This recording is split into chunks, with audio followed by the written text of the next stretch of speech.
Are you ready? Mm-hmm. The audio's synced now. Okay.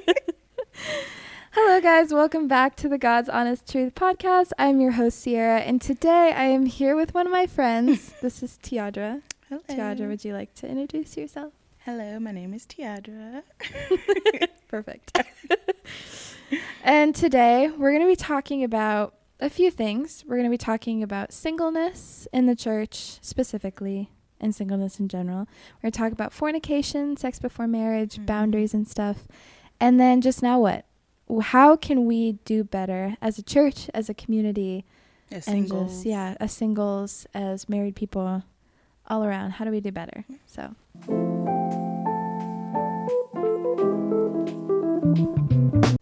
Tiara, would you like to tell us a little bit about yourself? Sure. How are you qualified? I know, I'm like, How are you everybody has an qualified to be opinion here? about everything, especially nowadays, and they talk about it, or they have the ability to. Mm-hmm. So I figured the best way to disarm, especially with a topic like this that's already kind of like, we don't talk about it enough, it makes Right. people uncomfortable, I should probably give some Yeah, context. everybody wants a microphone now, Tiara. Yes. So I need to give context as to why I'm qualified to speak on this. Mm-hmm. So I came from an abusive home. I have been like sexually harassed even in childhood. I've been with several men in my life. And I used to be a worship pastor here.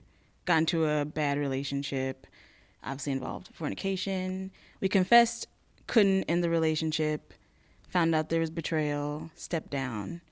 And the gag is that was only a couple years ago, so I'm living all this in like And real gag time. is, yeah. Yes, it's not like, oh, Yeah. I'm done with it, I'm healed, and I'm here to tell you guys Yeah. the Living, fluffy like, stuff. It's like, no, I've had some time to process this and realize like, oh, somebody could probably be helped by hearing this. Wounds like now. that don't heal quickly. Yeah, You know, Yeah. sometimes they never heal.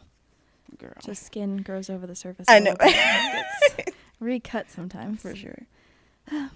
Well, I do have some questions to ask you, but trying to think of where I want to start with this. Just because you brought up that whole thing, I want you to know, which I've told you, like, as friends, I've told you this. You, like, the whole situation, I think it was really brave, like, you coming out about it and wanting people to know. And it caught me in a place where I needed to hear somebody else. Because I think something that happens a lot of the time, which you and I talked about, of just when we sit in sin or when we sit in things that we don't want people to know about, we keep it very to ourselves and we start to isolate and we don't want to talk about it. But things don't get done or healed that way. And I was in that place of like, I didn't want to talk about it because I felt so alone and I felt really ashamed. And so to hear somebody else come out about it, I'm like, wow, it takes a really brave person. And I don't know if I could have done that. Yeah. And so I don't know how you felt about it at the time, but I want to commend you Oh, thank you. for that. Yeah. I do want to say, because it was like hard for a lot of people, that I believe because of the role that I had and that I still have just as far as community, especially within the church, it was my responsibility. Like I could have, said, oh, please don't like share this with the masses. Yeah. But at the same time, I knew that if it was not established and said through a trusted source, when I didn't show up anymore, I was going to have to share it, or those who were involved or knew something, or like rumors got spread. I'm like, why do you know who it was? I know who I told. Like, we're people talk about it. And so it was important. Like, I didn't even read the letter. Yeah. They were like, do you want to read it? I'm like, I don't need to, because I trust my church. Even with all the shit that happens, like, I trust my leadership, that they seek the Lord. And even if it wasn't perfect or I got hurt in the process, and obviously thousands of people got hurt in the process as well.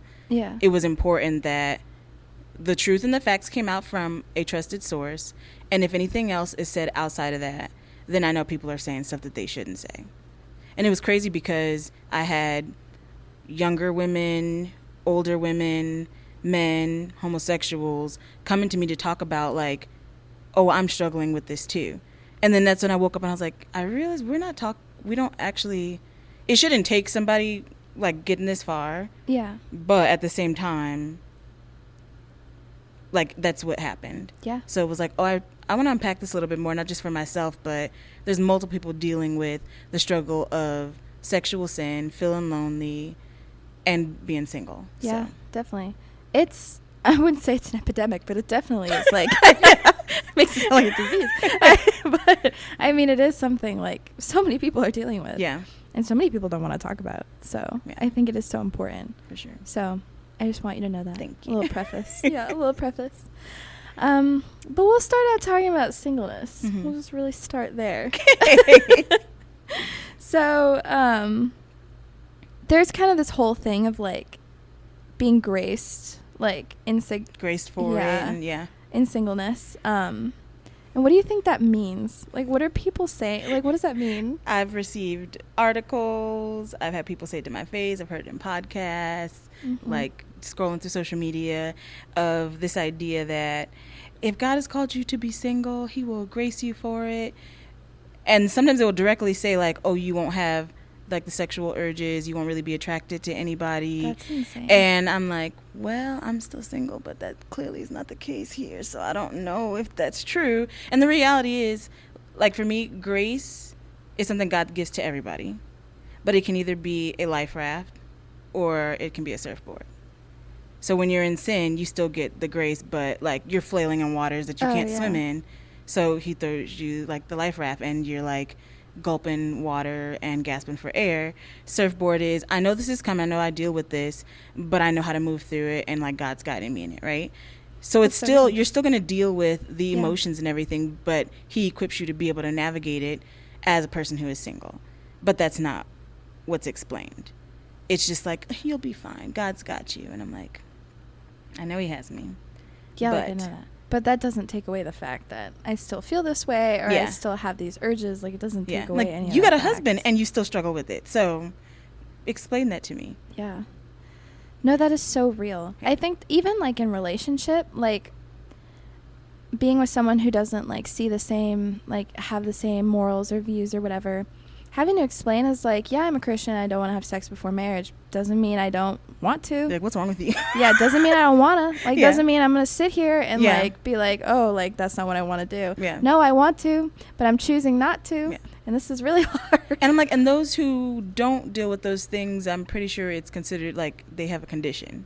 So if you're not aroused, or, like, or it's like, so why would it be any different for me? You know what I mean? Just, how could you say you're not going to, something? Yeah, I don't know. Something like that, yeah. But it just never, and I think also when we say certain things, we have a lot of fluffy language we use in the church, but we don't make sure people understand it. We don't understand it when we say it, and we don't make sure the people that we're saying it to understands it. So if I'm teaching a child, like, I don't know, about why they shouldn't lie, you're not supposed to lie. You can say the Bible says not to do it, or why they have consequences for lying in the moment. Yeah. Do you understand why you are going to be in the corner for 2 minutes, or whatever the thing is? Yeah. No. Okay, then we need to figure out a way to get you to understand. Yeah.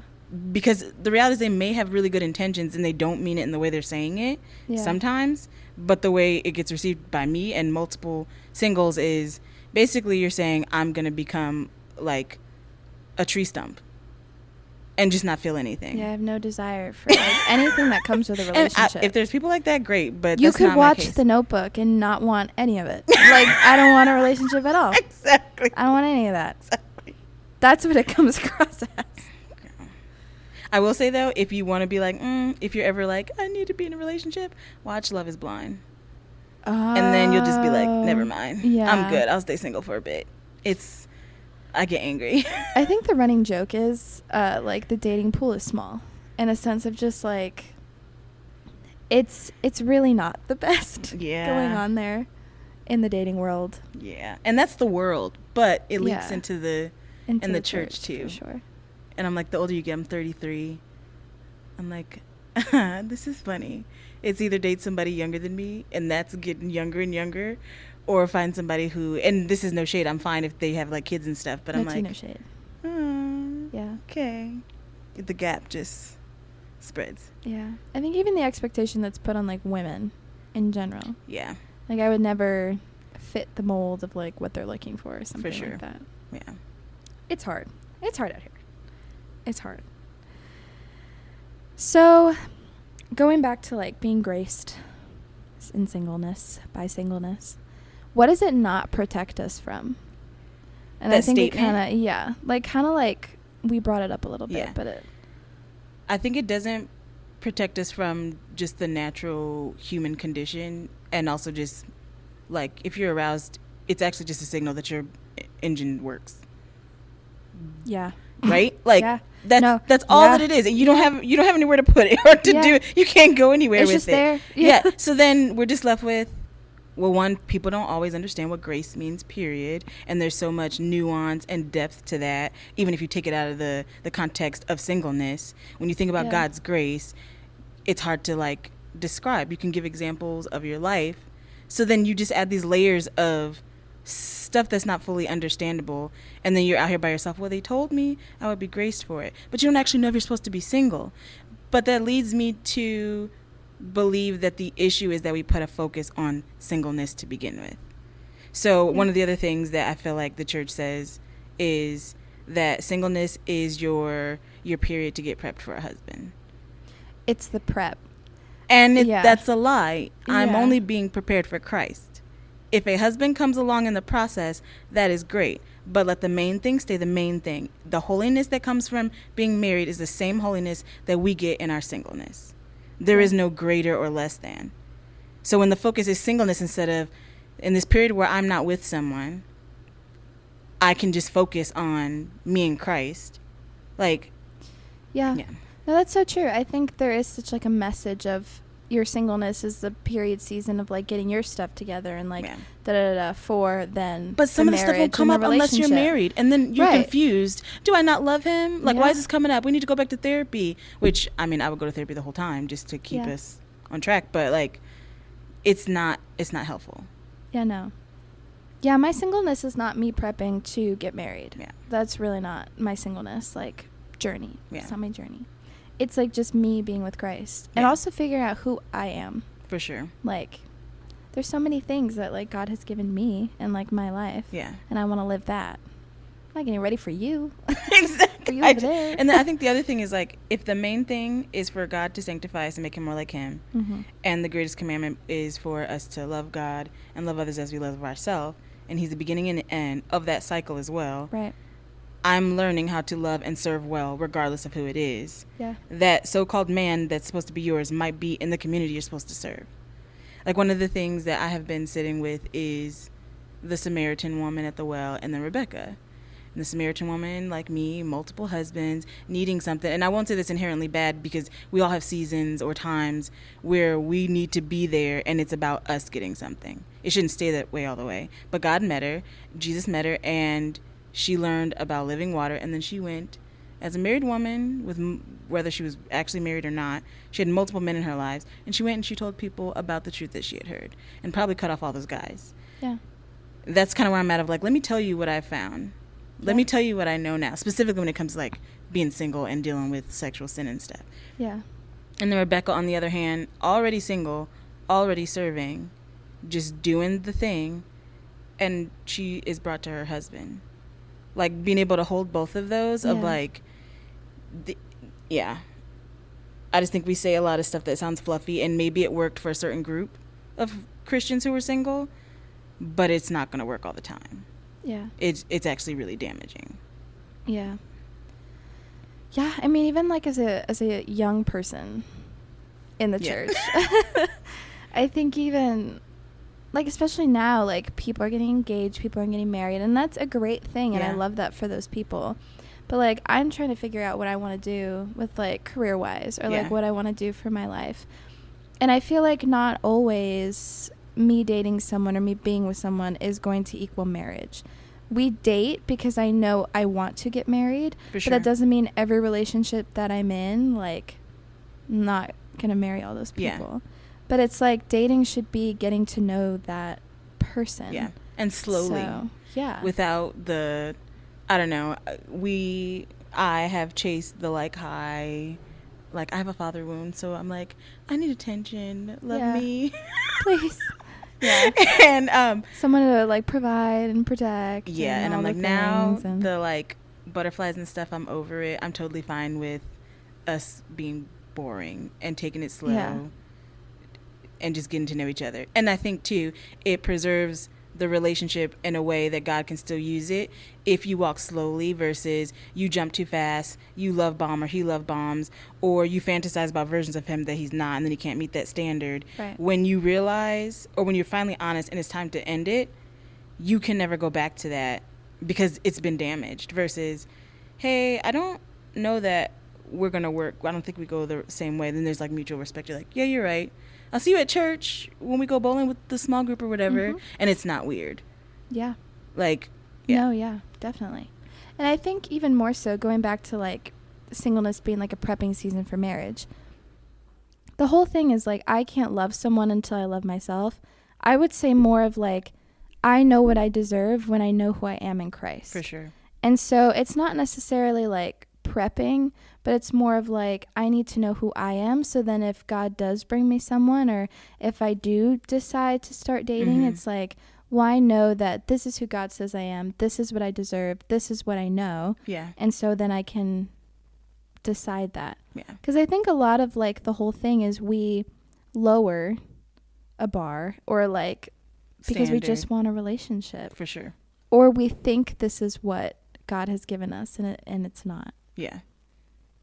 And I think once you not only know your value, you can love people well, regardless if you're attracted to them or not. Like, guys probably don't want to be told this, but I'm like, they're also precious. They are. We like to, I feel like women say it more of like, I'm fearfully and wonderfully made, and they're like the soldiers and stuff, but I'm like, they have a story too.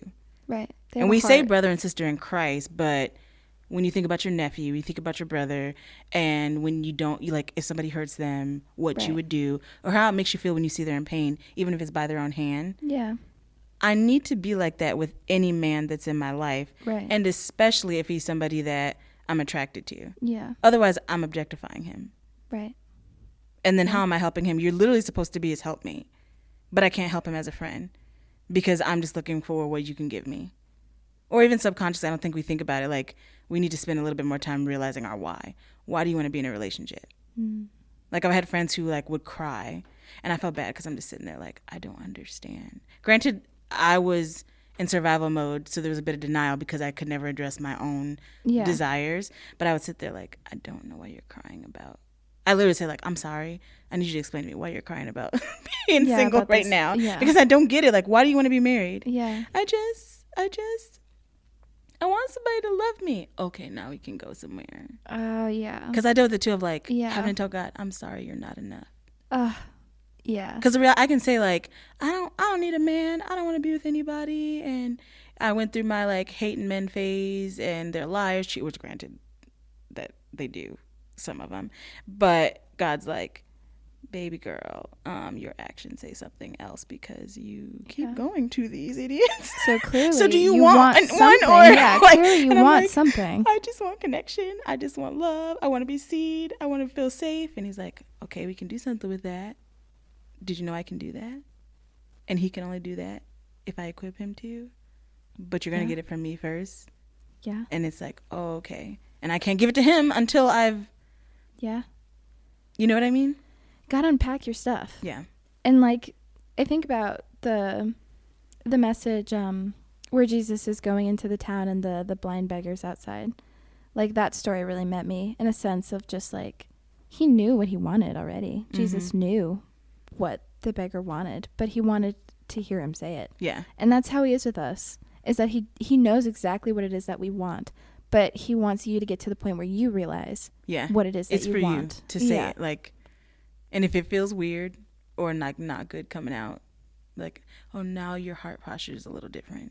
Yeah, it's the heart. I love, so when Jesus is on the cross and he's like, forgive them for they know not what they do. And I was struggling with like forgiving my parents for stuff. And I felt like he led me to that scripture. And it was like, that wasn't just about those who were present or involved in the crucifixion. He was talking about every single one of us. When Eve ate the fruit and she was told, you're not going to die. Like, you'll be fine. I don't know that she had a concept of what death was because there wasn't bloodshed until after it. No. So you bite this fruit and you're like, I don't know what death is, but this fruit is busting. Let me go tell my man about it. Yeah. and then they eat it. And then all of a sudden it's like, no, you're right. You did not die immediately. But now all of us have this like death thing lingering over us. I think it's just like talking about earlier, like the human condition is like Eve was tempted. Like Eve and Adam had everything. They had God in his entirety and his completeness, his wholeness. And it still wasn't enough. Like being tempted with that there was something better or that God was withholding something from them. It's that doubt that like is put in their mind, and that's what takes over. Yeah. And that's why, you know, she ate it. Yeah. And I think it's so disheartening because you don't realize the consequences of that. No, you don't. Not until it's already, no. You don't understand the weight of it. And to think like they didn't have their mom and dad there. So when we have, you know, when we come from abusive homes or we have parents who are not showing us the love of Christ, like that is there were times where I was like, I would have been better off if they never took us to church and they were abusive to us, because then I wouldn't have to wrestle with, I've experienced this with Christ, I'm told this, but we go home behind closed doors and this is how you treat it. Like I could not. And there's still times where I'm like, I mean, that's part of the reason why I'm on this journey now. He's like, I've got to love you back to me because you got the wrong idea about it, right? Yeah. So they didn't have that and they still had the doubt. We've got extra doubt because of our experiences with people who are supposed to love us. That is the bare minimum, is like, I'm your child, you know what I mean? Yeah. And so no wonder singles, how many people, whether it's their parents or anybody who they've trusted has hurt them, you'd be like, no, this is for the birds. Yeah, love is so misconstrued. Yeah. Like I think there's just so many definitions, and like even now there's so many different forms of love, like, you know, the romantic love, friendship love, and even the Bible we see that, just like, you know, the different types of love and everything. But I think just like what love is so misconstrued because we say it so frequently. Yeah, and we say this one word, but right. Do we really know what it means? No, because we're still learning who Jesus is and letting him reveal himself to us. Yeah. And everyone has such different definitions of love. Yeah. No, that's really true. It does start at home sometimes too. Like the way that you see love on like the outside. I know that was something that I really wrestled with, of just things, you know, happening at home. And it's like, I tell, like, especially the person I'm with now is just like, even before, you're dealing with things with me that you didn't cause, but it's just the collateral damage of what I've gone through. And I just need you to give me grace. For sure. Because it's like, you didn't cause it. So I'm not trying to punish you. That's not what this is. It's just collateral from what I've been through, and it's just in me. So I need you to give me grace. I need you to reassure me. It's good that you can communicate that, though. Yeah. Because I think, well, when you take the time to actually deal with those hard things and be able to verbalize it, even just for yourself, you're able to communicate it to somebody else when you don't know. And you're just like, you're supposed to love me. You're supposed to know. You're supposed to be my husband or my wife and blah, blah, this and that. Like, I don't want to bring that. So that's more of a reason to like press into, I'm just letting God work on me because it's going to make me a better sister, daughter, coworker, friend, all of it. Like everybody wins when I let him heal me. Yeah. Yeah. Yeah. Even now, like, it's easier to like verbalize kind of the bigger picture. It's like the nitty gritty details of like those things that I'm like, don't touch that. Put over there. Don't touch that. But like the bigger picture of it, I've been able to kind of sit with that, and it's a little easier for me to verbalize now. But the details, I'm still ironing those out. I don't like talking about those. But I digress. So, in singleness, what would you say is the worst part about being single? What would you say is the best part about being single? The worst part? You want a list? I will preface with, we got time. Everything that it feels like the worst thing about being single is also the thing that drives me to the best thing, which is to stay close to Christ. And that's only now I'm on this side where I can see the weight of me kind of haphazardly just acting crazy.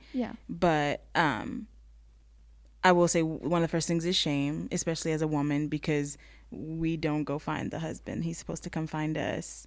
So you're just like, well, Now, granted, I don't like leaving Yeah. my house. I'm very much a homebody. I keep my head down. I have headphones on. If Just I am in He'll public, Amazon Prime it to you. it's so bad, Is girl. that I the get my whole- groceries delivered, and yeah, That's I funny. just so there's that obviously, and I wrestled with that where people or just society's like you need to get out there because it's a Mingle. choice, Yeah, right? mingle. Like I could go marry anybody right now. I probably Yeah. won't be happy. So I'm like, but I don't want to. I did the apps and that was horrible, like trying to pull teeth. And I'm like, I'm an introvert and I'm sitting here like driving the talk and you're like, can you send me some pictures? Of what? My Bible. The scripture I'm reading right now. better be my Bible. Exactly. Oh my god. And that so- bothers me so much. Sorry. Yeah. That's gonna piss me Yeah. off. There's the shame aspect where you just don't know because we're not talking about like all the nuance of it. Nobody's telling their struggles. So I'm like, well, it must be me. I'm the problem. And then you get mad at God because they're like, you're hidden. You're hidden and your Boaz That's is so coming. dumb. I don't, what? I think it's just fluff to make people feel better. Yeah, because they're like, I don't know what to tell you. Because it's I don't know going what to God's happen doing. eventually. Yeah. That's like the You don't whole know thing. that. Right. But your Boaz is coming. So you're Exactly. just hidden until he decides to. So there's that. And then like a hard thing, because I think we were talking about it earlier. If there's any single guy around, people be like, He's the single guy. Go talk to him. Yeah. girl, like, see, so I'm already just like anxious and hypervigilant in general. And this guy had like given me a hug at church or whatever. And we'd obviously met before. It wasn't like random. But one of my Hey, how are friends, one of my friends is like, oh yeah, I saw you guys. Like you get along. What's going on with that? And I was like, nothing's going on. Like I literally was not. Like I was just kind of looking like, why is he talking to me? I don't know why we're talking right now. Right. Just because I'm like ADHD, tired, Like, whatever. I'm gonna go. And then so now I'm like, oh no, I got to be careful around him because this person sees this. Not to mention my background. I'm like, it's like I have tons of aunts and uncles just kind of looking like, who is this? Right. Who are you talking to? I'm like, I'm not talking to anybody. Yeah. He just like, what do you mean? And that was happening even before that, where it's like any single person in the room. I haven't had people like, oh, you should like, hey, there's this Go guy talk out to that there, and I'm person, like, yeah. why? I'm all right. Yeah. Why do you want me to like? That's awkward. So then you're like, if you're not thinking about him that way, I've been hypervigilant, and other times I'm like, oh, he's kind of cute. They were right. Look what you didn't set me on. Right. I feel like we should treat singleness like recovery. Like, no, serious. Like, at least for me, it's that serious. Don't wait until shit hits the fan for you to get serious about it. I'm like, I need to start telling people, I know he's cute. Don't talk to me about it. I'm trying to take my thoughts captive. I don't want to think about that. I know you mean well. And as girls, we like to be like, girl, he's cute. Yeah. he loves Jesus. But I can't do that anymore. That is a really good point, though, because I feel like everything impacts people differently. Mm-hmm. And something that may set off one person won't set off the next person. Yeah. And so, like, if your boundaries have to be super strict and, like, super things, but that is what's going to help you, then so be it. But some people are loosey-goosey, and that works for them. I know. And that's okay. Yeah. But I wish that you was just me. gotta do I told what one you of my gotta do. friends I went to dinner with about that situation. And I was like, I'm just going to tell him what happened 2 years ago. And she was like, don't do that. I said, well, if he tries something, if he tries to like ask me out, I'm just going to tell him, like, just so you know, I was a harlot. And everybody here knows. And they're going to be looking at you, wondering if you're going to lead me astray. And she was like, don't say that. And I was like, obviously it's like protection too, hoping that he'll run away. Like there's other things God has to work on me with. I'm the same But way, though. I'm like, the do you same. really want to bark up this tree? Because Right. Yeah. I need you to know what you're dealing with. yeah. And Like, it's fun to talk. You do have to know yourself. It's fun to talk about like, oh, we talked about this, but to what point? Because the fantasizing about a version of him, like, it's not helpful. And that's a church thing, and it's just women just do it, right? Yeah. Like, and so you're going to have to sometimes be like, I can't do it anymore because I'm trying to protect myself and him. Do you value the relationship, or are you just excited about the potential of what everybody's noticing? Yeah. Yeah, especially with like friendships too. I think Yeah. it's really easy to like, you're such good friends and it's like, oh, let's just see how this goes. But at the end of the day, it's like you either have other people in this community, you need to understand the consequences that, like, if you guys can't be civil in a room, well, now this makes everything weird for everybody Nobody else. thinks about that. Right. It's like you do have to, before you do anything, you do really need to consider what could happen if things go astray. Not hoping that it goes astray, but if it does. What are our safety guards? Right. And how are we going to come out of it? That we make that decision now. Exactly. Together. And I think that's practice for marriage. Yeah. And whatever you're pursuing, is it worth it? Yeah, for sure. Is it worth it? And if you're like, this is too much, I just want to have fun, go find somebody else to have fun with. Yeah, go find someone that isn't a friend, isn't a part of, your in-group community. Yeah. Like, go find somebody else. And I think that's the hard thing, too, because like I said, I don't want to do dating apps. I don't really like to leave my house. So the idea of meeting a random stranger and trying to do that whole thing with them, I have no interest in it. So it's going to be people that I do life with. Yeah. And part of the reason why I ended up in bad situations, I didn't have boundaries because it wasn't something I think I needed because I wasn't interested in anyone. So then, but then when Tall, Dark, and Handsome comes along, all of a sudden, whatever you had against men out of anger and bitterness, it comes down. And then the friend, you already feel safe with him. So it just takes one time of you guys like joking or people going like, oh, he likes you and stuff. And then you're like, Yeah. And it was a combination of that for me on top of everything hitting the fan for me. So then I run to the person I feel safe to, and then it unfolds into other things. Right. Don't wait until it gets bad to have any type of safeguards or boundaries. Who are the people you're going to talk to? Before you guys get involved, give them your... And I think they would respect it even more of like, you guys meet together. Make sure you both feel safe with them. Hey, we just want to let you know we were considering seeing if like this could be anything. These have been our thoughts. This is stuff we talked about. Yeah. Is there anything we're missing? You know our backgrounds. We just want to make sure we do this well so that way we can walk away either still having a friendship or at least going to the same damn church without it being like weird and having to go to like therapy for it. Right. And if people think that's too much, then you shouldn't even be thinking about marriage. Because as far as I know, that's freaking hard too. And it's going to be a lot of that stuff. Marriage is work. Marriage is hard. And that's why, like, divorce is so easy now. Mm-hmm. And it's just a lot of work. And I don't think people really consider, like, being in love is work. Just like in a relationship. Like, you're in the honeymoon phase when you first start dating and you're in love with this person. You're so in love. But it's like, you can be that when you're married. But being in love takes work to keep that feeling alive and what it should be. And if you're not watering the in love feeling like a plant, if you're not watering it or tending to it, then it's going to go away. Yeah. And because it's a choice and you think we don't do we are not the faithful one in our relationship with Christ. Yeah. And he is perfect. So you go get in a relationship with another broken person and you both have to choose each other. Yeah. When you barely choose yourself half the time. Yeah. And you definitely don't choose Christ and he has done nothing wrong to you. Yeah. So how do you expect to... Right. But you don't wait till you get a ring to decide to work on it. Yeah. You know what I mean? Yeah. Right.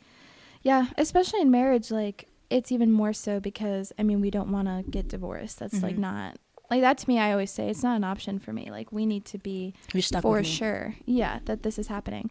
But also in that is like, if that in-love feeling goes away and we're married, okay, well, now we need to reassess the situation. We're not going to go looking for other people, even though that is the natural thing to want to go do. Go find it somewhere else. Because you're searching for that feeling again or whatever. It's like we have to go back here and fall in love again. And love can go away, but it can come back. And I don't know. It breaks my heart to see like people going through that because it is so hard. It is such like a hard. And I think it goes back to not having whatever needs to be set up so we walk through singleness well, because all things are already talked about, our ideas of love, what we're looking for. If the foundation, not just with Christ, but just your view on it, it has to be an eternal one. It has to be his view. If he's going to be Savior, if he's going to be Lord of your life, that means your perspective on those things have to be his. You can think this, but know that this is what it is. Yeah. So it's not even about passion. I've been blessed to have tons of like married couple friends, whether they're older, on the younger end, and I love just seeing them do the everyday stuff. Yeah. More so than, and it's like the sweet intimate stuff is like if they just put their hand on their shoulder. They're not doing the like PDA thing, but I think we get inundated with that with Like, I don't really watch any more romance films or like even romantic comedies Like, because it's so just like not real. It's not helpful. It isn't helpful at all. But you go to that extreme, especially if you've only seen bad relationships. Yeah. And so I love observing them because I'm like, it's actually very simple. And even God's love, it's extravagant because it's so robust and it's nothing like anything we've ever experienced on earth. Right. But he's not just like the pillar of fire God splitting seas. It's very simple. It is. And it's so like all consuming, and it's very, it's persistent and it's constant.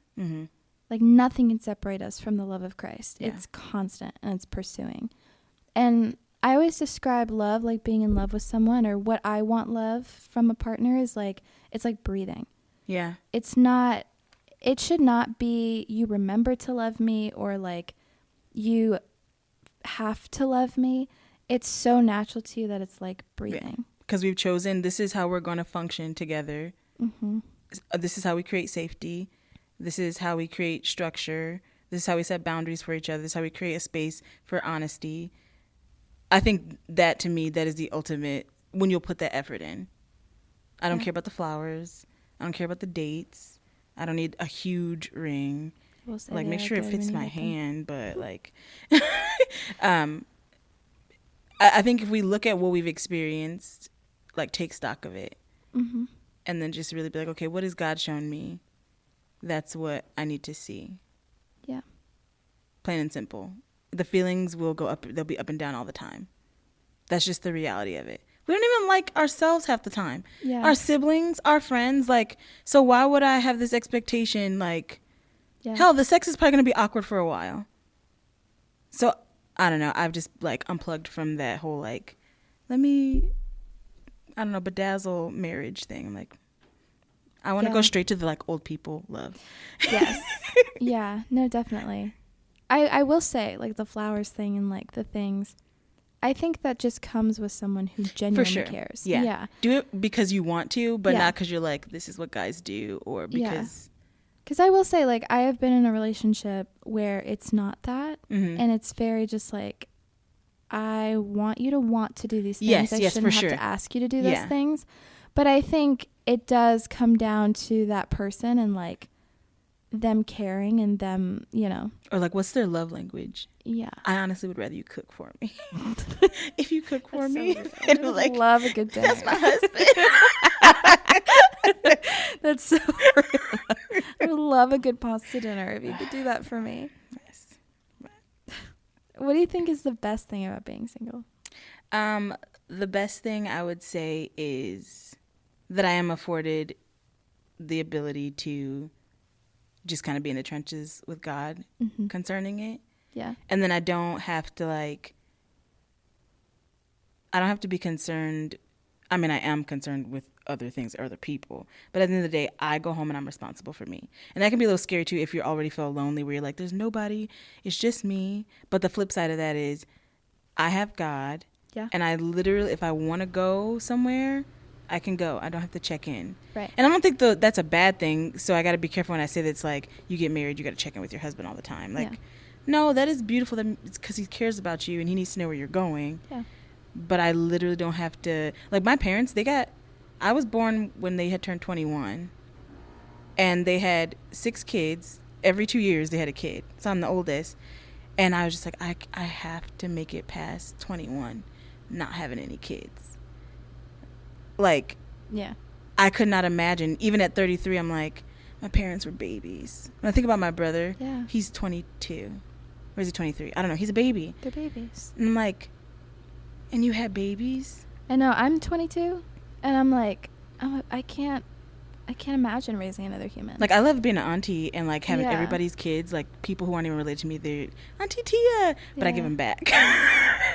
Like, your parents are more responsible than me. I don't have to, like, make sure you don't get sick. And that's the thing is, like, there's 2 sides to every coin. One side that has, like, the goodness on one side does not take away the goodness on the other side. Exactly. Like, things can coexist. Exactly. And truth can coexist, you know, with other, you know. There can be multiple things that are true at once. And I feel like I see so many people in their lives look a lot different than mine, and they're happy, and, you know, and that's amazing. Yeah. And I love that for them. Yeah.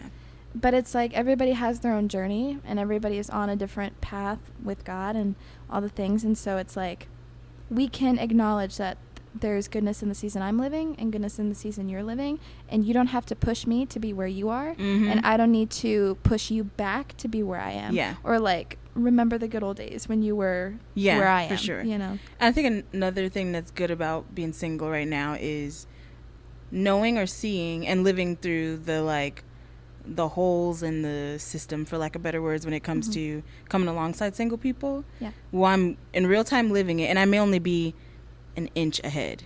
Like you want to have people who are behind you that you can kind of, you know, be walking in front of and guiding, and you want people in front of you, even if it's just a little bit, so we're constantly moving forward. That I have the time. Yeah. While I go to my married friends, like they don't have the time all the time, so I just blast their phone with stuff, and I'm like, they'll answer when they can. But if somebody needs to call me, rarely am I ever that busy that I can't be with them in real time. And that's one of my biggest passions, of like being with people and their stuff, helping them process it and leading them back to the cross so they can spend time with God in it. Yeah, I will cry with you, and I can do that. Like hopefully, like if I get married and have kids, God will still let me have that, or that's part of our marriage. But I know for sure right now I don't have to question that. Like I can do it, and anything that I'm passionate about, I can put my energy into that, and not have to put anybody or anything else before that. Yeah, that's so good. We kind of touched on it a little bit, but the sex thing. What is it? Let's talk about sex, babe. Oh, yeah. Was it salt, pepper, I think? I don't know. That was before my... I'm just kidding. I'm just kidding. I think a really funny thing that kind of comes up being a Christian with, like, the whole sex thing is, like, you shouldn't want it. And we were talking about that earlier. Oh, yes. Of like you shouldn't want it, or you What's don't the have alternative? those desires. I know you don't have those desires, and I think I've had to make it clear of like, no, I'm a Christian, but I'm still human. Yeah, I'm still a person. Yeah, I just choose not to because I love God. Sometimes I mess up, but I choose not to. Yeah. So, with that, what is it like sitting in it? Sitting in like the struggle with sex. Yeah. How is that? In a moment. Well, so this is, don't let yourself get in a place where you have to struggle with it, I guess. Like you kind of always have it on like the choke lead or on a short leash, right? Of like, obviously you can't control it coming up, especially when it's about to be that time of the month. What are you going to do? I don't know. I guess there's probably a pill for that. But again, that thing of setting yourself up so that way you don't ignite it even more. Text somebody that it's happening. If that's the least that you do, find somebody to hold you accountable and just be like, I'm thinking about this. Just text it to them. Because then if you do still fall off, they know and they can talk to you about it. You can't run from it. Right. So. That's good. Yeah. I don't know. I've always struggled with that. Just like, I think it takes a kind of vulnerability to like, this is something in the church where like, it is so much easier to say I have struggled than to say I am struggling. For sure. Like it's so much easier to say that.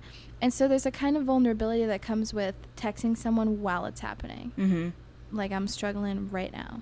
Yeah. And like having to deal with it then, because like that's the whole thing with accountability is like I have not kept myself accountable.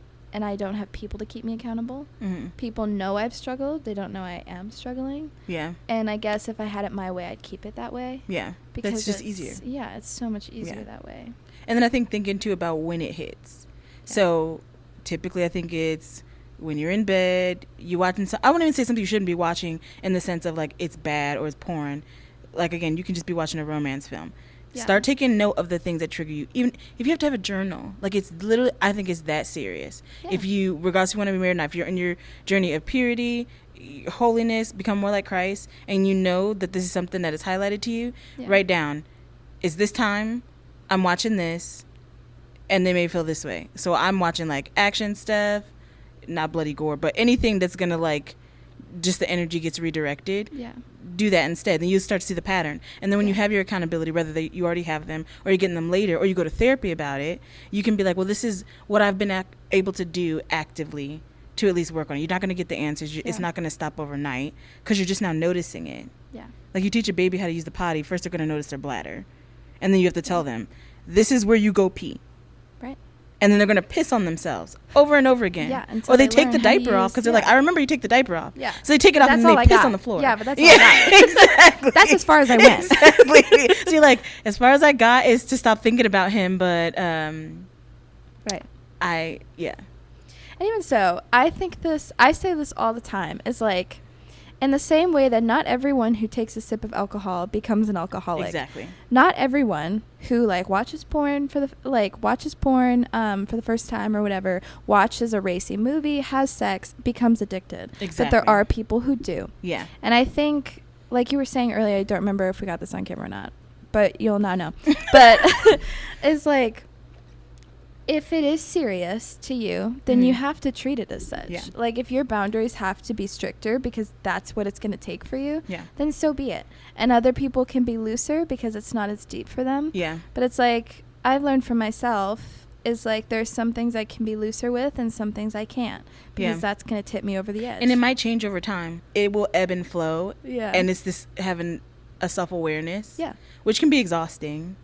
And I guess that's like a negative and a positive with but it's singleness. Necessary. It is. And serious doesn't mean severe. No. So if something, I'll say it's precious or important is a better word. Yeah. Regardless if you are addicted to something or not. If pleasing the Lord and becoming more like him is precious to you, just take stock of everything. Yeah. Just write it down somewhere. It may or may not come up later, but I think God will honor you just being diligent and yes, God does the main work, but you have a job to do too. Yeah.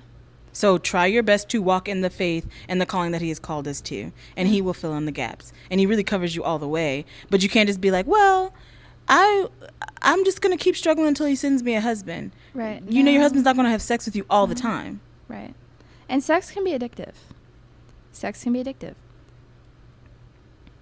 Releases the same endorphins. Like, you're just looking for that high. You're looking to be loved, because that's what it is. It's a form of love, you know. You're looking for that. If you're seeking that and you're not finding it somewhere else, like, you're going there. Heck, watch YouTube is about just the science behind it. So you can kind of, I don't know, disarm yourself of the fantasy of it and just be like, oh, it's those hormones again. Yeah, not only is it psychological, it's biological. Yeah. It's both. Yeah. And we forget that, I think, sometimes. But yeah, it can be addictive. And, like, sometimes you really just have to decide. Nar. What did you say, nar? Nar. I love that. Nar.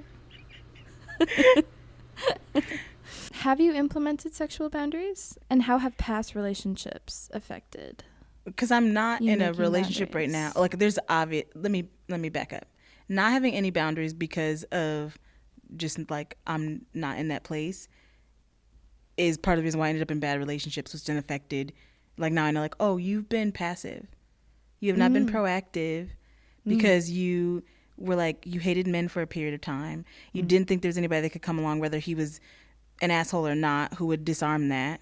You don't even know how to pick a good one to begin with. But somebody comes along that you're like, I might let him break my heart. I might let him make me look like a fool. It's that Sabrina Carpenter song. Like, please, please, please. Oh, yeah. Yeah. Yeah. Don't make me look bad. Then they do. Yeah. So, yes, not having any at all, because I never thought I'd be in those situations, was not good. And so now proactively, most of my boundaries right now, especially not being in any type of relationship or pursuing one, are not actually sexual boundaries to begin with. It's more of, like I was saying, of taking stock of what triggers you in general. What are your issues? What are you actually looking for? Doing that work. So obviously for me, I think I can't do hand holding. Well, this is the weird thing. I don't really like being touched to begin with, but I will make exceptions for somebody who is attracted to me. I'm like, I have sweaty palm, like, don't touch me. But it's literally the thing of, like, if we're going on a date, the scene is set, we don't need to hold hands. And if we're going slow, why are we holding hands? Like, we don't need to hold, like, why are we holding hands? So that's one of them. I probably won't get in a car with him if we're going to extend into a date, or, like, a date that goes into the night. You don't need to know where I live, because we think it's romantic when they come by randomly, or because you're in a fight or whatever. No. And it makes you think, like, oh, he loves me, he cares, he's pursuing me. No, y'all just being stupid and dramatic. Yeah. I will go get an Uber or have a friend come pick me up. Meet at a Maybe public don't go place. on trips that are going to take you outside of where you can get out without him. Overnight And not because trips. he's like, yeah, exactly. And it's Yeah. not, well, I guess danger is like a factor in that. Stranger danger, guys. Yeah. Stranger If you're going to do danger. the whole like dating people, I mean, even if you do know them, we hear all those stories all the time. But anyways, I think it's those obvious ones for me. And then if you're going to go on a date, if I was going to go on a date, I don't want to do the just sitting at a table and talking. We need to Are you a movie person? Yeah, but You want to go do something? yeah, I think that's better because you already are. If you say yes to him, you're already attracted, and then you're already excited because you're going to go do something. It's new. I don't need to be in the dark with you. I don't care if it's a scary. Well, it's absolutely not a scary movie because then he's like arm around you and all this stuff. All project. But where am I going to put that energy that is very natural and normal when you're with somebody that you like? So let's go do something where we can still talk, but we're walking. We're in a public place. Air, breeze, so it's real. Yeah. You know what I mean? Like they say, like, oh, if you're stressed out, go touch some grass. Well, if you're horny, go be outside. Grass. Yeah. Like, Go touch grass. That is such a good point. Go touch grass. And even so, it's like not always like the sexual desire when like you're first dating someone, but just the desire to like want to hold their hand, be close to them, like just like that. Yeah. Because that can get you into some hot water quick if Yeah. you're just trying to get to know this person. When you like move too fast, then it's like we're really like doing things really fast. But I think, I don't know, even in the church, it's kind of like, oh, that's silly. Why? What do you want more? Because it sounds like you just want the feeling in the moment, but you don't actually care about him and you don't actually care about you. Let it be slow. Let it be safe. Yeah, you can become We can do attached fist bump. really We can easy. do side hugs. Yeah. I'm sorry. That's just what it's going to be. I don't actually know you. Yeah. Why are we getting that close? Yeah. Even with like, I don't think I'm a flirt. I don't know. I say stuff because I think it's funny, and sometimes it works, sometimes it doesn't. But then there's a line of like, everybody can do like the sexual joke thing. Don't do it, because you keep playing, and then he's gonna be like, oh, maybe I can try this, and then he says something that's a little bit further than the line you went, and then you go a little bit further. Just waiting for a gateway. Yeah. So I'm like, I don't know. I'm still in my fate of like, nah, she's gonna be single because she doesn't know how to do this. But I feel like I'm like, I don't. Those are things that I need in order to feel safe. And if I can trust you with that, then you will earn more of me over time. Yeah.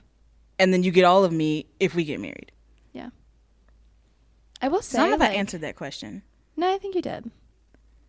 I think even so, like, I think it's like finding someone who has similar, morals and values is so important. Being evenly yoked, and that like you are gonna struggle in a relationship, all these things, and like if you can be honest with your partner that you struggle in these areas, knowing that if they can protect you, and they'll take the no as a no, or even when you can't say no, they're not going to go any further. Yeah. Being safe. It should just, the bar should be there. Yeah. It's not, unfortunately, a lot of the time. But I think it's so important to find someone that when you are weak, they will still honor that decision that you said months ago or weeks ago or years ago. That actually makes them more attractive. Yeah. When he's like, no, you need to go home. I'm taking you home. Yeah, I know. Because you said, it's like, because you said when we first started this thing that you don't want to do this. Yeah. And yes, you want to do this right now, but I'm not going to allow you to do this because I know what you said and who you are. And I'm going to honor that. Yeah. So that to me is so important in finding someone. It's like in both ways. If he is weak, you honor his decision. Exactly. And if you're weak, he honors it too. That to me is like super important. Yeah. Because you're going to be weak. It never goes away. For some people, maybe it does. But I mean, in my experience, it never goes away. You just find new ways to handle it better. You're not as weak anymore. But I mean, it's still hard. So how can we be better as a church? What are some things that we can do to help singles to kind of bring more attention to like that Christians who are in the church who love God still struggle with fornication or still struggle with sex or like wanting relationships? How can we do better? I think the first time I noticed as far as like church dynamics that there was something missing was when we hear sermons about sexuality or sexual sin. every time. It didn't matter if it was at my church or other churches that I was listening to, glazing over singles and fornication. Like, the Bible says don't do it. It's a sin against yourself, which we don't even unpack. I can speak on it now because I experienced it of like, this may not be the full like theological reasoning behind that statement, but I can tell you how it damaged me internally. I can tell you know what I mean? But it's like glazed over, and then we spend the rest of the time talking to the married folks. Yeah. And then I had people come up to me, and they were just like, yeah, I just kind of checked out because it's the same thing all the time. And then I was like, well, let me tell you what happened with me, if this helps you. And they're like, oh, that was actually helpful. So we could do better with our sermons probably of how we address stuff like that. But really, I think it comes more from better community systems where it doesn't have to happen on the weekends, whether it's small group or just in your small circle, where we're actually honest. And it always takes one person to do it.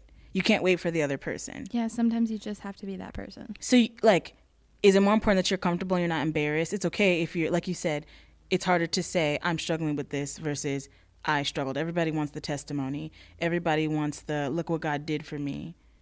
But nobody wants the, like, this is what he's... The suffering. Yeah. Yeah, the long haul. And so I think overall there's this thing of, can married folks share more about their struggles prior to? But I have married friends who tell me about the struggles, obviously with the confines of what their spouses are comfortable with. Tell me what they're struggling with in their marriage too, which I felt like gave me a healthier perspective on, these are people who admire their marriage because I didn't see good marriages growing up with my parents or their friends. So I get to see healthy ones, and they show me like it's still hard. These are things that really go on, but I see people in real time like working it out, which gives me hope in general for just marriage. And then if it happens for me. So if we can have more conversations though of, even if you don't remember, and some people get married younger, so maybe they don't deal with it as long or as much as we do, and it was a whole different like time period. Like stuff just wasn't like in your face. I have to block. Oh, that's another one of my boundaries. Like when I'm on social media, I have to like continuously mark it, like flag it of, this is inappropriate, this is sexual, because just random stuff pops up that I'm not necessarily interested in. Sex sells for sure. But it's like, I'm not even gonna, there was some stuff that I was like, why is this on here at all? My nephew gets my phone. Right. But I think having this conversation, if you can't because you haven't experienced it, we need to listen to the perspective of the person who's coming to you. If they have the courage to come to you about something they're struggling with, don't treat it like it's silly or bypass it and dismiss it with all those fluffy, lovely things that we've been saying for years. You need to listen to them. Give them something that tells them that you are a trusted place for them to say more by sharing something of yourself. Yeah. You need to give something of yourself and then process with them. And it sounds like, well, that's what they need therapy for. Yeah, but everybody can't go to therapy. Yeah. And the church is free, and it's a place to come get free. Right. So we need to learn how to wrap different kind of bandages. There's plenty of books. There's plenty of podcasts. We've got pastors. Like you won't do the work until it's somebody close to you. Yeah. And that's sad. And that's me just generalizing. Yeah. It feels like that. And that's what I feel like I've gotten from other people who are single, of just like, nobody's actually listening. Nobody actually understands. And we always think that we're the only one. Well, it doesn't help when nobody's talking about it. Right. So all you're doing is perpetuating this idea that I have. That I'm alone. Now nothing gets solved, because it's like, we saw it in the garden where it's like when sin creates shame, and that makes me want to go run and hide. Mm-hmm. And that makes me want to like go and isolate. Exactly. But it's like, we cannot deal with things until they're brought into the light, because we can't deal with it on our own. Mm-hmm. And it has to be brought into the light before God, and it needs to be brought into the light before people. Mm-hmm. Because accountability, it's hard to do on your own. Yeah. Because you're the one keeping yourself accountable. Which is impossible. You're the one who's struggling. It's really hard to keep yourself accountable. You're not sober-minded. How can you... Exactly. Like, you can't do it. Yeah. The idea that you can just tell me, stop doing this, or go read this, and thinking that's going to fix it, then I would have done that on my own already. Right. And I never would have came to you. It's so nuanced. Yeah. But then that reaffirms the idea that I can just, like, what's the point? Yeah. So there's that. And I think as singles, we need to be more proactive really think through, like, do you want the man more than you want Jesus? Do you want the ring more than you want Jesus? Do you want the family more than you want Jesus? Yeah. I think we get told, like, oh, if you have the desire, God put that in your heart. There's lots of desires, and if they don't line up with God's will, they can be good ones. Like, I would love to have a God-glorifying, worship-writing, faith and fun, singles serving, community serving marriage, and have the opportunity to rewrite the shit that's happened in my family so that my children come out healthier than me Right. and love Jesus a little bit more. But God might not have that for me. And like, that can be your prayer, but at the end of the day, it is his will over mine. And if he is that good, and if he gives me more than I could ever imagine, it supersedes all of it. There's nothing that I could ever imagine that would be better than what he gives me to begin with. And that's a hard thing to wrestle with, but that's the thing you have to always come back to. Yeah. You're going to have to do the hard work of, this hurts like hell. Write down everything that you feel like God has said to you, date it, all your dreams and desires, so you have that. And as things unfold, even if it happens that way or it doesn't, in another pen or the color, write over it what actually happens, or on another piece of paper. So you can see in real time, this is God's hand in my life. Yeah. And I think too, like, in that same vein is like, something I've had to do is, like, I've prayed for things that never come to fruition, but I have to keep, fixing my heart posture of like, Lord, even if you don't do this, you're still good, and you still have done good things, and you will do good things. Yes. And it's like, if this never happens, you're still good, and that doesn't make you any less for me. And I think sometimes we get so caught up in what it is that we want, in the dreams that we have, or the desires that we want God to fulfill. But at the end of the day, his will is so much better than mine. And even if I can't see that now, I will. And if you don't trust it, that's okay. That's what the faith walk is about. Yes. He would love to show off. Right. And show you all of that. Like, he's going to do that. Yeah, and he will. So I think in general, we can all do better of, like, it comes down to, like, am I actually doing, like, serving people well? Am I serving singles well? Singles, are you serving other people well? Or are you just thinking about them as potential spouses? Like, you really got to be honest with yourself. Yeah. And this is where you find out if you really trust God's word. Yeah. Like, I don't know what else to say. It's that hard where I'm like, if you're going to talk to me about it and you're already considering Christ, it's going to be hard. But this is the dying to self. Yeah. This is the crucifying your flesh. Yeah. In real time. So that's the good thing about comfy. Like, being single, where I'm like, those are things that I knew, but now it's really practical. It's really real. This is where his word's going to get, like, ingrained in me of, like, oh no, I know what it's like to die to self. I know what it's like to keep laying stuff down. But you do need to be able to say it first. Like, don't be scared to dream those things. It's like, I've been on both sides of the coin. It's like, I wanted one, but then also I'm so grateful, like, to not be in when I need to do this. So. Exactly. But yeah, definitely. And I think praying, like, there needs to be more prayer for single people, because I think we struggle silently so much until something bad happens, and then all of a sudden it's like, what the heck? Yeah. And then don't assume that because people serve and they love God, like, no, we're not stupid, but really, because I think people say, if you wanted to, you would. But it's actually, if we could, then we would. Yeah. Like, you need to realize we have parts of us that are in infancy. Yeah. And it would be the singleness, because we're dealing with this in real time. Yeah. So praying for us, and then also, like, obviously don't treat us like infants, but, like, make sure that we really understand the weight of it, if we have relationship to do that. Yeah. Or it's whatever it is, however that comes about. But then also leaving a space of, like, okay, well, what do you want? That's what Jesus does. So how can you do anything else? Yeah. He tells you the truth. He walks you through that. And it's like, what do you want to do? Right. And we just move forward. Yeah. And then the goal, hopefully they just fuck up a little less over time. Yeah. So. Yep. That is the process of sanctification. It's like every day slowly becoming more like Jesus. Yeah. But we won't become whole again until he comes back and he takes us all. So. Yeah. It's so good. Well, thank you so much for talking with me. I think we've really laid a good framework, done groundwork on, like, singleness and that people in the church struggle. Yeah. Especially in the church. Yeah. They struggle. And I think they need the most support and help and love. So hopefully whoever hears this, encourages them. Yeah. Even if it's just first step of like, I need to start writing stuff down. I need Yeah. to start taking stock of what's triggering me. Or I need to leave him alone. Or Yeah. I need to have a conversation, or tell him we need to slow down, or I need to find accountability. Just one thing is going to make all the difference. Yes. God will lead you to the next thing, but hopefully there is something here that they can take. So thank you, Tiadra. no problem. Well, thank you guys so much for listening. I hope y'all got something out of this, and it's been really fun. Bye, guys.